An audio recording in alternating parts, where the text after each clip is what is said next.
고린도전서 12장 2부 교회의 유기체적 통일성과 다양성이라는 제목입니다. 고린도전서 12장 12절부터 31절까지 낭독합니다. 몸은 하나인데 많은 지체가 있고 몸의 지체가 많으나 한 몸인과 같이 그리스도도 그러하니라. 우리가 유대인이나 헬라인이나 종이나 자유자나 다 한 성령으로 세례를 받아 한 몸이 되었고 또 다 한 성령을 마시게 하였느니라. 몸은 한 지체뿐 아니요 여럿이니 만일 발이 이르되 나는 손이 아니니 몸에 붙지 아니하였다 할지라도 이로 인하여 몸에 붙지 아니한 것이 아니요 또 귀가 이르되 나는 눈이 아니니 몸에 붙지 아니하였다 할지라도 이로 인하여 몸에 붙지 아니한 것이 아니니 만일 온몸이 눈이면 듣는 곳은 어디며 온몸이 듣는 곳이면 냄새 맡는 곳은 어디뇨. 그러나 이제 하나님이 그 원하시는 대로 지체를 각각 몸에 두셨으니 만일 다 한 지체뿐이면 몸은 어디뇨. 이제 지체는 많으나 몸은 하나라. 눈이 손더러 내가 너를 쓸데없다 하거나 또한 머리가 발더러 내가 너를 쓸데없다 하거나 하지 못하리라. 이뿐 아니라 몸에 더 약하게 보이는 지체가 도리어 유기나고 우리가 몸에 덜 귀히 여긴 그것들을 더욱 귀한 것들로 입혀주며 우리의 아름답지 못한 지체는 더욱 아름다운 것을 얻고 우리의 아름다운 지체는 요구할 것이 없으니 오직 하나님이 몸을 고르게 하여 부족한 지체에게 존귀를 더하사 몸 가운데서 분쟁이 없고 오직 여러 지체가 서로 같이하여 돌아보게 하셨으니 만일 한 지체가 고통을 받으면 모든 지체도 함께 고통을 받고 한 지체가 영광을 얻으면 모든 지체도 함께 즐거워하나니 너희는 그리스도의 몸이요 지체의 각 부분이라. 하나님이 교회 중에 몇을 세우셨으니 첫째는 사도요 둘째는 선지자요 셋째는 교사요 그 다음은 능력이요 그 다음은 병 고치는 은사와 서로 돕는 것과 다스리는 것과 각종 방언을 하는 것이라. 다 사도겠느냐 다 선지자겠느냐 다 교사겠느냐 다 능력을 행하는 자겠느냐 다 병 고치는 은사를 가진 자겠느냐 다 방언을 말하는 자겠느냐 다 통역하는 자겠느냐. 너희는 더욱 큰 은사를 사모하라. 내가 또한 제일 좋은 길을 너희에게 보이리라. 아멘. 핵심을 정리합니다.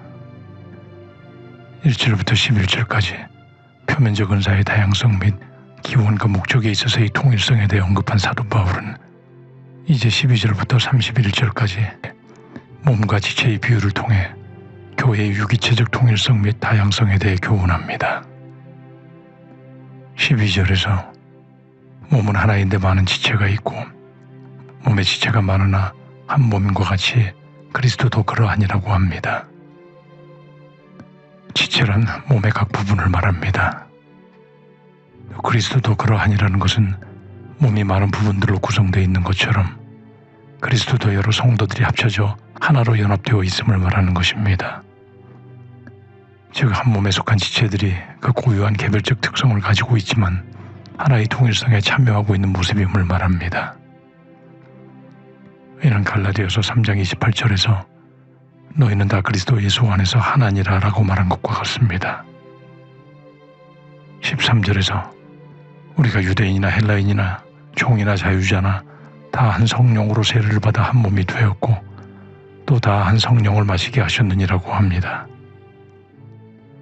한 성령으로 세례를 받았다는 것은 한 성령의 역사에 의해 모든 차별적인 속성들을 하나의 통일된 모습으로 전환시키어 그리스도와 연합되게 하였음을 말합니다.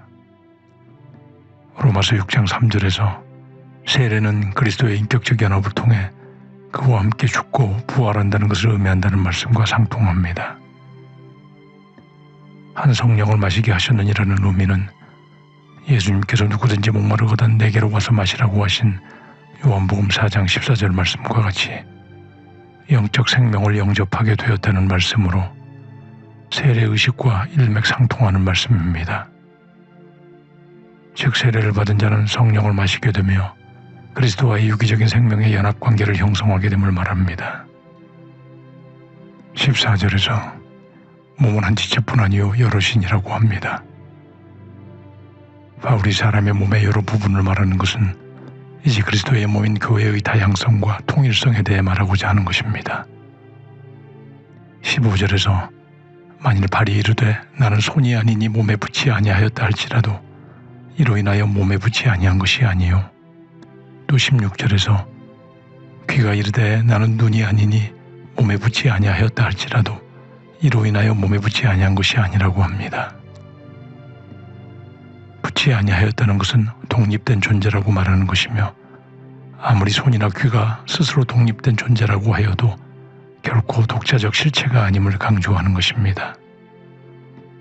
그러므로 교회가 다양한 성도들로 구성되어 있으니 모두가 귀중한 지체들이며 각각의 은사에 대해 우월의식이나 열등의식에서 벗어날 것을 몸의 비유로 말하며 충고하는 것입니다.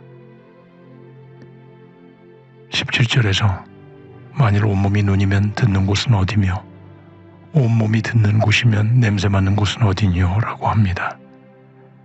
몸이 하나의 기능만 지니고 있으면 그것은 이미 몸이 아니며 다양한 지체를 가지고 상호 보완적 기능을 담당해야 하는 것처럼 이와 같이 그리스도인의 은사나 은사를 소유한 그리스도인 사이 역시 상호 대립과 불평의 관계가 아니라 상호 보완적 기능임을 강조하는 것입니다. 18, 19절에서 그러나 이제 하나님이 그 원하시는 대로 지체를 각각 몸에 두셨으니 만일 다 한 지체뿐이면 몸은 어디뇨라고 합니다. 이는 만일 몸이 한 지체로만 구성되어 있다면 몸의 진정한 연합, 즉 몸의 유기적 연합은 존재할 수 없게 됨을 전달하는 것입니다. 20절에서 이제 지체는 많으나 몸은 하나라 합니다. 그러므로 결국 그리스도의 몸인 교회 안에서 각 지체들의 은사는 다양할 수 있으나 교회는 그리스도를 머리로 하나하나의 유기체로서 통일성을 지닌다는 점을 부각시키고 있는 것입니다. 21절에서 눈이 손들어 내가 너를 쓸데없다 하거나 또한 머리가 발들어 내가 너를 쓸데없다 하거나 하지 못하리라 합니다. 이제 사도 바울은 한 걸음 더 나아가 각 지체들은 서로의 존재를 인정하고 기능을 존중해야 한다는 사실을 말하는 것입니다. 22절에서 이뿐 아니라 몸에 더 약하게 보이는 지체가 도리어 요긴하다고 합니다. 이는 눈에 잘 띄지 않는 기관들이나 더 허약하고 작게 보이는 기관들이 더 필요한 기관일 수 있음을 말하는 것입니다. 이는 자신의 은사를 우월한 것으로 내세워 더 약해 보이는 지체들을 무시한 고린도 교인들의 어리석음에 대한 날카로운 지적이자 책망이 된 것입니다. 23절에서 우리가 몸에 덜 귀히 여기는 그것들을 더욱 귀한 것들로 입혀주며 우리의 아름답지 못한 지체는 더욱 아름다운 것을 얻는다 합니다. 이는 아담과 하와가 에덴 동산에서 죄를 짓고 수치심에 숨었을 때 하나님께서 따뜻한 배려로 가죽옷을 지어 입힌 창세기 3장 21절 말씀과 같이 하나님은 우리가 비천하다고 생각하는 형제와 자매들을 그리스도 안에서 귀한 것으로 입혀 소중한 존재로 만드심을 의미하며 우리의 아름답지 못한 존재는 더욱 아름다운 것을 얻는다는 것은 스스로 전혀 아름답지 못하나 더욱 아름다운 것을 얻음으로 본래 모습과 다르게 더욱 아름다워진다는 것입니다. 24, 25절에서 우리의 아름다운 지체는 요구할 것이 없으니 오직 하나님께서 몸을 고르게 하여 부족한 지체에게 존귀를 더하사 몸 가운데서 분쟁이 없고 오직 여러 지체가 서로 같이하여 돌아보게 하셨다고 합니다. 하나님으로부터 소중하게 되어 아름다워진 성도들은 하나님이 부족한 것을 채우시어 귀하게 만듦으로 서로 잘 화합하고 분쟁이 없도록 하셨음을 말하는 것입니다. 26절에서 만일 한 지체가 고통을 받으면 모든 지체도 함께 고통을 받고 한 지체가 영광을 얻으면 모든 지체도 함께 즐거워하나니라 합니다. 이는 고통을 받든지 아니면 영광을 받든지 고린도 교인들은 이 모든 것을 함께 겪어나가야 하는 운명 공동체임을 알리고 있는 것입니다. 27절에서 너희는 그리스도의 몸이요 지체의 각 부분이라 합니다. 이제까지 몸과 지체에 대하여 의인법을 사용하여 교회와 성도들의 관계에 대해 설명한 사도 바울은 이제 본격적으로 너희라는 고린도 교회라는 구성원과 은사와 직임을 가진 사람들을 가리키며 고린도 교회의 구체적인 상황에 대해 언급하기 시작합니다. 28절에서 하나님의 교회 중에 몇을 세우셨으니 첫째는 사도요, 둘째는 선지자요, 셋째는 교사요, 그 다음은 능력이요, 그 다음은 병 고치는 은사와 서로 돕는 것과 다스리는 것과 각종 방언을 말하는 것이라고 합니다. 몇을 세우셨다는 말은 몇몇 직임과 은사들만을 설명하고자 함을 말하는 것입니다. 첫 번째는 사도로서 하나님의 부르심이 있고 교회에서 구별하여 따로 세워 전체 교회가 그를 사도로 인정하고 사도의 표로 사도직이 확고하게 증명되는 교회의 가장 중요한 중심이 되는 사람입니다. 두 번째는 선지자로서 이는 하나님의 말씀을 대신 전하는 대변자를 가리키며 세 번째 교사는 사도가 아니라도 하나님의 말씀을 분명하게 효과적으로 가르쳐서 교인들을 온전히 세우는 사람들이며 주로 한 지역에 오래 머무르며 성경의 필사본을 준비하는 중요한 위치에 있는 직분자입니다. 다음은 앞서 언급하였던 능력, 병 고치는 은사, 서로 돕는 것, 다스리는 것, 방언 은사 등의 은사를 말합니다. 서로 돕는 것은 구체적인 외적인 필요를 채워주는 일을 하는 것, 즉 집사들의 직무와 같은 일을 말하며 다스리는 것은 권위를 가지고 회중을 인도하는 자, 곧 치리하는 자들을 말하며 교회의 감독들이나 장로들에게 필요한 은사로 간주되었습니다.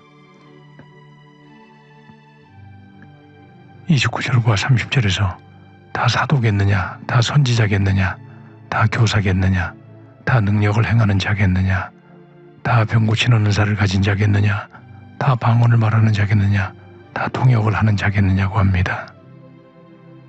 위의 은사들을 소개하며 몸에 여러 지체가 존재하는 것처럼 교회에서도 모두가 동일하거나 동일한 직임을 가지는 것은 합당치 않으며 동일한 은사를 갖기 원하는 마음을 억제하고 하나님께서 주시는 대로 은사를 감당해야 하며 은사는 우열을 비교하거나 대립관계에서가 아니라 협조관계로 이해되어야 함을 말하는 것입니다.